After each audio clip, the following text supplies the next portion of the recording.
សួស្តីពុកម៉ែបងប្អូនអរគ្នាបាទថ្ងៃនេះក៏ពួកយើងបានចាប់ផ្ដើមរៀបចំ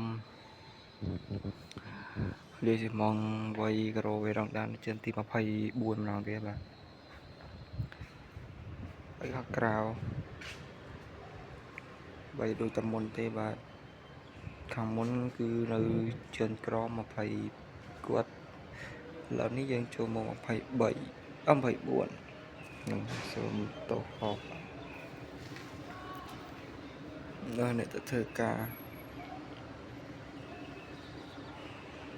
មេបើកថ្ងៃល្អណាស់បាទហើយយើងក៏ចាប់ដើមរៀបចំស៊ីម៉ងអីដើម្បីវ័យក្រូឲ្យហើយបាទរៀបចំយើងវាយបន្ទប់ទឹករួចហើយយើងចាប់ដើមមកវាយវេរ៉ង់ដាហើយតូចពេកអត់សមមានអ្នកវាយយើងវាយទៅទាំងអស់វាយយកទាំងអស់